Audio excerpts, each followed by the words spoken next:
This video is for creators that use SoundCloud to source music for their videos. On one of my recent videos, I went to great lengths to make sure that there was no copyright music in what I used.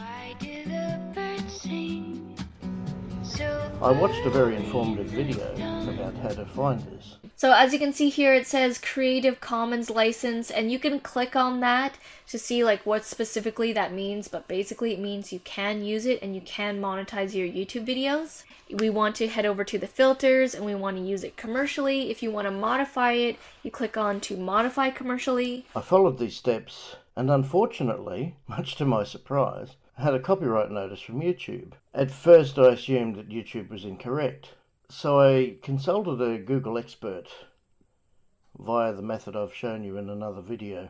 And then you go down the bottom right and click post. Usually within 24 hours, if not much less, you will get a response from a real person being a Google expert.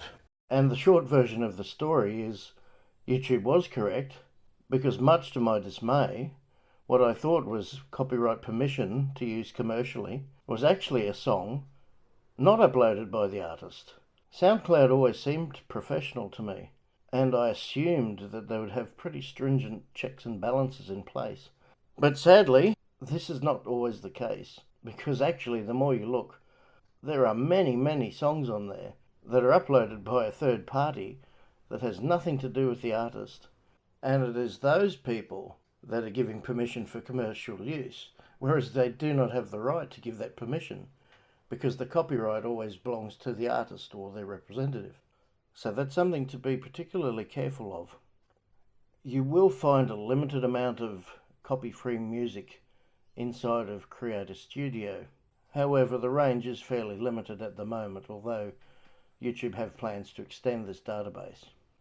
I have found there is quite a good variety of music if you go to the No Copyright Sounds channel.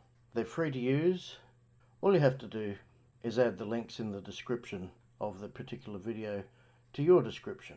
Incidentally, it's pertinent to mention something I discovered recently.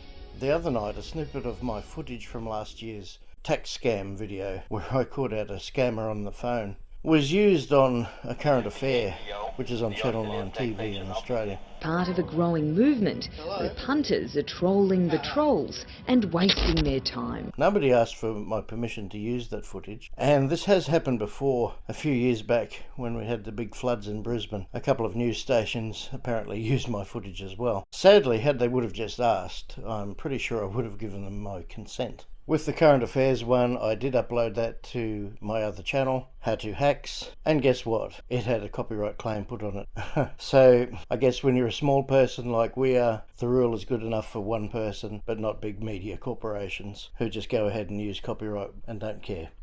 So which sources do you use for any music in your videos? Comment down below and let me know. Anyway, I hope the short video has been of help, because it certainly was an eye-opener to me. If you're new to this channel and would like to see my new videos, click subscribe and the little bell next to it, and you'll get an email the moment they're out.